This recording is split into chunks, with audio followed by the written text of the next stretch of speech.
we back. Now today's video, we're doing one good thing about every NBA team. I used to do this a lot back in the past, but I haven't really done it in the 2018-2019 season. So here we are. We got like 25 games left for the regular season, like for every team, which is really weird. They were almost done with the regular season. And there are certain teams that get a lot of national attention, and there are a lot of teams that don't. So when I make videos like this, that's me trying to share some light to teams that many people may not be tuning into and things like that. But I can honestly say it was kind of hard to come up with one positive for some teams. Some teams out there, you just look at them and you're like, man, I feel bad for y'all, but I tried to stay as positive as possible. So in today's video, we're talking about every NBA team. Let's get to the first one. So with the Bucks, the positive about them, you know, we can list off 1,000 of them, but they have MVP Giannis. Yes, Giannis is the MVP of the season for me, and this is a team that was projected to win 45 games this season. They have already won 45 games with like 23 games left to play. That lets you know how big of an impact Giannis has had this season and everyone else. I could go like an entire video trying to explain why I pick Giannis over Paul George or why I pick Giannis over James Harden, but I'll show y'all this quick graphic. So these are comparing Paul George and Giannis, their points per games, their records as a team, their efficiency, their PER, their offensive rating, defensive rating, their win shares, the total win shares, defensive win shares, and it goes on and on. This guy put together a perfect graphic to show like Giannis has been more valuable than Paul George this entire season throughout the last 10 games, even though Paul George has been on fire, and through the last 20 games. It's kind of easy to look at what Paul George is doing and be like, oh, that's MVP. He just put up 40. But y'all got to respect what Giannis has been doing consistently this entire season, putting up very similar numbers on a team that is better. So Giannis is still the MVP in my book. So the Warriors, come on, they're still the championship favorite. They still have Stephen Curry and Kevin Durant playing at MVP quality levels, but since they're on the same team, they cancel each other out, so we don't talk about them as potential MVPs, but they're having the statistical season to say, hey, look, we should be in the conversation, but we're not putting y'all in the conversation. They are still the favorite to win the championship, and if you ask me, that's a positive thing. The Raptors, Spicy P is developing into this mini star, this all-star caliber player, very similar to what Draymond Green was, where he wasn't putting up crazy numbers, but his impact was felt all over the court. That's what Spicy P is turning into, my pick for most improved player, and that's just the one positive that we're going to pick out of the many, many things I could say great about the Raptors. With the Nuggets, is very similar to what I said with the Bucks as far as their surprise in the world. Projected to win 47, they're 41 right now. I predicted that this team was going to take a huge step, but I definitely didn't expect that step to be this huge. I thought they were going to make the playoffs around the 4-5 seed. They're right now the 2 seed, y'all. That is incredible, especially when you take into effect of all the injuries they've had with Gary Harris, Isaiah Thomas, Paul Millsap, all missing extensive amount of time, and they're still one of the best teams in the league. Shout out to Jokic, who should also be in MVP conversations, but he's not the sexy pick, so people are not talking about it. Nuggets surprising the world. The Pacers have managed to stay relevant and stay good without Victor Oladipo. I was one of the people that said, yo, when Victor Oladipo went down, it was a sad thing, and now this team is going to fall down a little bit. I still thought they were going to be a playoff team, but I definitely didn't expect them to stay the 3 seed in the East.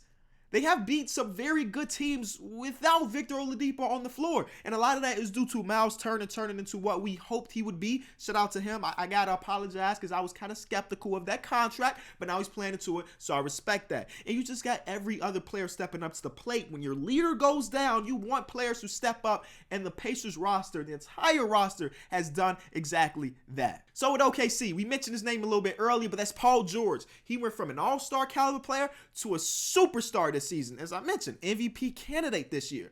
It's just great to see this stuff like this happen because a small market team like OKC made a trade for a guy they wanted, but they weren't sure if they're going to be able to re-sign him, and he stayed. And not only did he stay, the team is so much better year 2. Can you imagine if he would have went somewhere else? We wouldn't be talking about MVP G13 potentially. We may be talking about it a little bit differently. If he was on the Lakers, you know, he'd be with LeBron and stuff like that. So I just love to see players have this full redemption story when talking about what happened to his leg, and he gets back into it, and now he's an MVP candidate. Shout out to Russell Westbrook as well, kind of taking a step back and like, yo, this is your season. As bad as Russell Westbrook's shot has been this season, he knows that Paul George is the hot thing right now, and he's hit so many big shots with him. Shout out to PG. Shout out to Russ. I cannot wait till the playoffs come around. We get to see them step up. Now, the 76ers, is really surprising to me that Tobias Harris, after this trade, is still the player that he was with the Clippers. Now, y'all know the Clippers. He's pretty much the number one option. But now he gets traded to the 76ers. He has to play alongside Jimmy, Ben, and Joel. I'm like, yo, he's going to take less shots. His PPG is going to go down. He's still averaging pretty much 20 points per game with all of these other players around him. He did not take a step back. He's like, yo, I'm going to come into this team. I'm going to play my game. If that means I take 15 shots this game and then take 20 shots the next game, that's what I'm going to do because I know who I am. So shout out to Elton Brand for making that trade because it's just looking like a perfect match made. Shout out to Elton Brand. I actually met Elton Brand at the All-Star game. Now, the Blazers have been super under the radar this season, and a lot of that is due to the fact that last year they put out like zero effort in the playoffs. So a lot of people are immediately out on the Portland Trail Blazers. They could be the number one team in the league, and people will not believe in them, and it's kind of warranted. But them being under the radar this year could be a positive in disguise because once we do get to that playoff term, they got a lot to prove to us. And if they come out in this first round and win the first round series, I think that's a great thing. Boston. It's been a season of a lot of ups and a lot of downs. But one thing you cannot do about the Celtics roster is count them out. They have some bad losses on the record. Do not get me wrong. But when that playoff time comes around, they're not going to be an easy out for whatever team. And that itself is a positive. With the Rockets, it's just great to see Chris Paul back to where he used to be. Like early in the season, after they paid him this massive contract, I was thinking, man, is Father Time catching up to Chris Paul finally? And it felt that way, but since he's come back from his injury, the last 5 or 6 games, he's been looking like the Chris Paul that we saw last year and the Chris Paul we saw in previous years. And that's just going to help the Houston Rockets more because we know that James Harden has had so much on his shoulders, especially when Chris Paul was out. And now that CP's back, I mean, we just saw them beat the Warriors without James Harden. So that's just a positive for them. And I think this could be a year where they see what they did last year and try to mimic it. With the Nets, they have a leader in D'Angelo Russell. You think about what they got him for. They gave up Brook Lopez in a late first-round pick, and I know that first-round pick turned to Kyle Kuzma, but they didn't give up what seemed like a lot to get a player that they felt like could be their leader in the future. And it's cool to see his kind of redemption story, too, because in LA, y'all know the whole fiasco with Nick Young, and then once they traded him, Magic Johnson was like, listen, we finally got a leader after they drafted Lonzo Ball, saying that, listen, D'Angelo Russell won that. And now he goes to Brooklyn, he matures a little bit, and now he is a leader of that team who's super young and headed into the playoffs this season. The Utah Jazz's defense is back.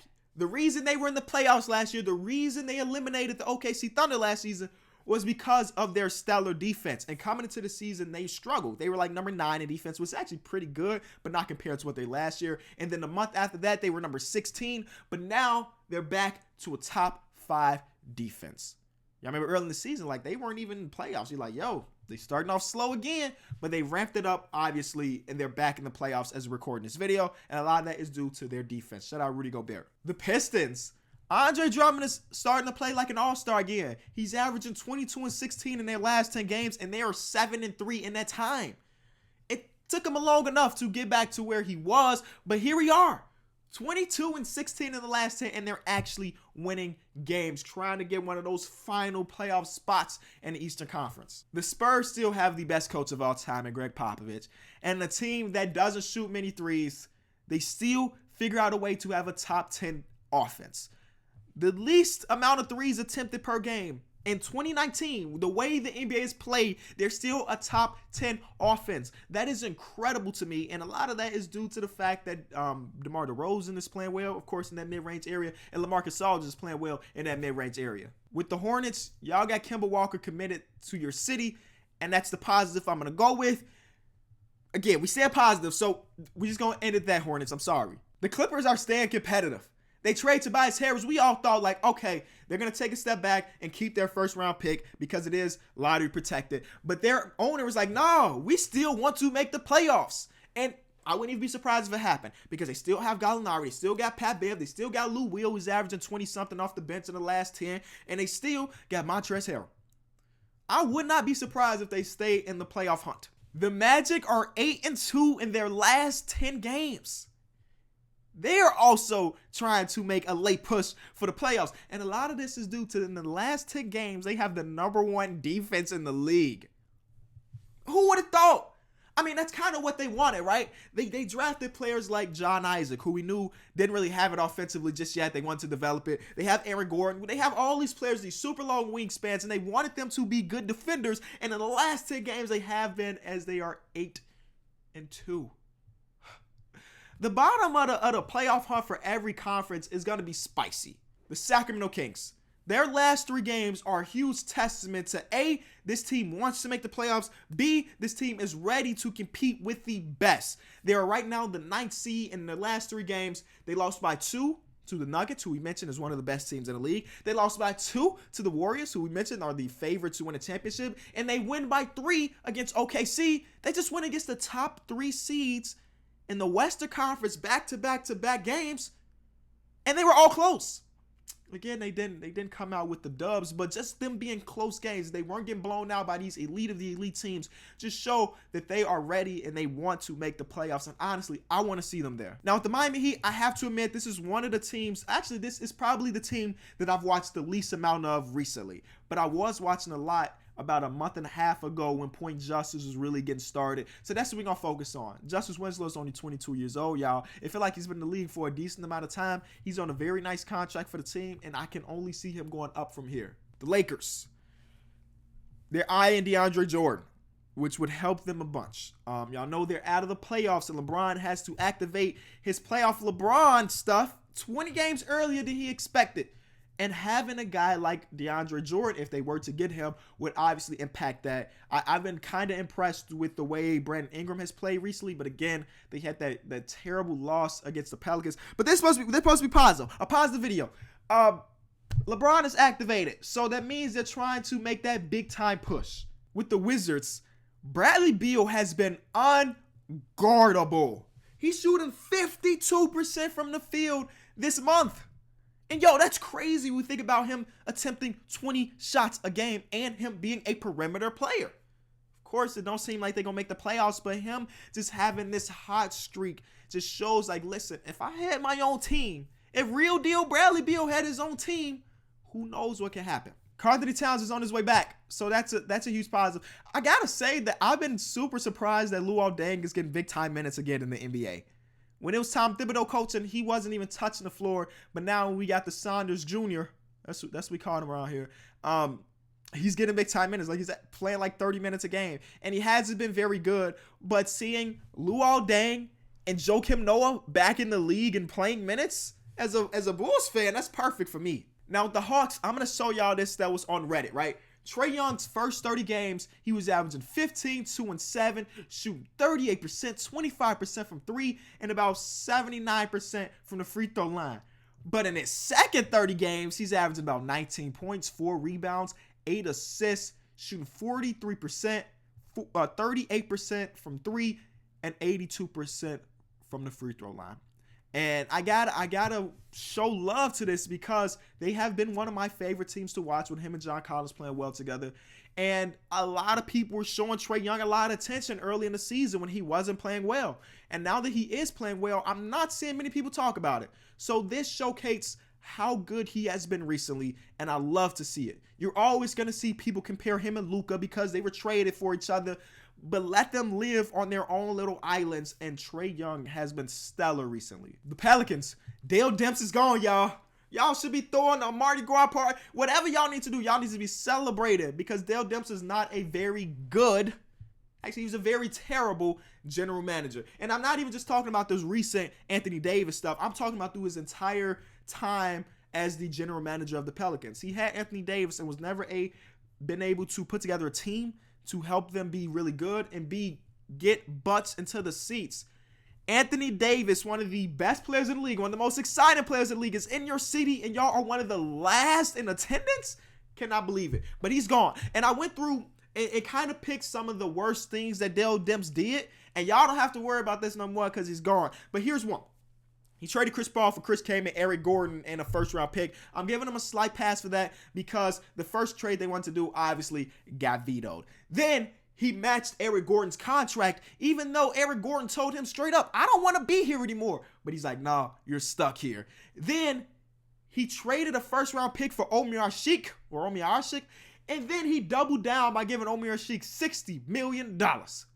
He gave Solomon Hill $48 million, and he traded a first-round pick for Jared Bayless. Those are just some of the things that Dell Demps did in his tenure as the general manager that not very good. So he's gone. Hopefully the next guy comes in and makes things better. They accept the best trade for Anthony Davis, and the future for the Pelicans is great. The Bulls. I got to show y'all something for my Bulls. In the last 8 games, the Bulls have the #1 offensive rating in the league. You love to see it. You love to see it. I love that my players are developing. Zach LaVine has looked a lot better, and Lauri Markkanen has looked incredible. I love it. And people are always asking me, Kenny, don't you want to be losing games? I don't care if we lose or win. I want my players to get better. How many times, listen, we can go on a huge rant on this. How many times has a very bad losing team really developed their players?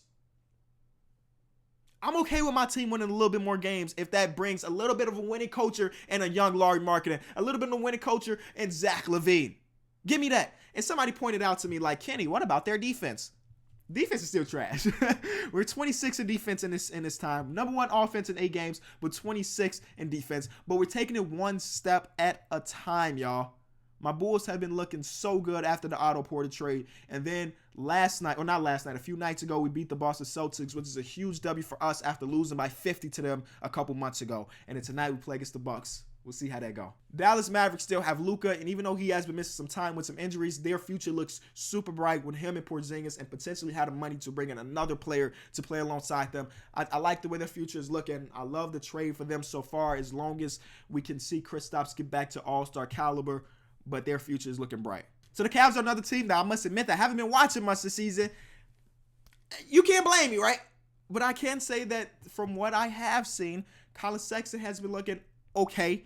Of course, as a young point guard in the NBA, it takes years until you hit your full potential or hit your max. So I'm going to give him a slight pass on the bad things, but he's shooting like 40% from 3. We'll take that as a small dub. The Grizzlies will forever have a little bit of my heart because they were the team to give my boy Joakim Noah another chance. And in the last 5 or so games, Joakim Noah has been looking incredible. And I know he's not a part of their long-term future or anything, but it's just cool to see Joakim Noah back on the floor. And now they've been struggling a little bit more because Jaren Jackson Jr. is out for a significant amount of time. But when Jaren Jackson Jr. was playing, he was looking good too. The Knicks have 2 potential max free agency spots. We'll see if they capitalize on that. And last, the Suns. I follow a lot of Suns fans on Instagram or on Twitter, and I follow the Suns subreddit. Fans are not happy, and I wouldn't be happy either. If I could give y'all a positive,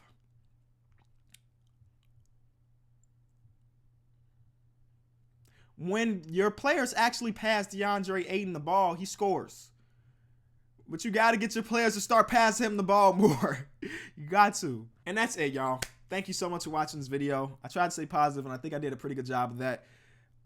If you did enjoy it, just leave a like in the comment section below. Let me know of a different positive about your favorite team, because obviously I couldn't point out every positive about every team. That would take 30 years. But this has been Kenny. I'll be back tomorrow. Peace.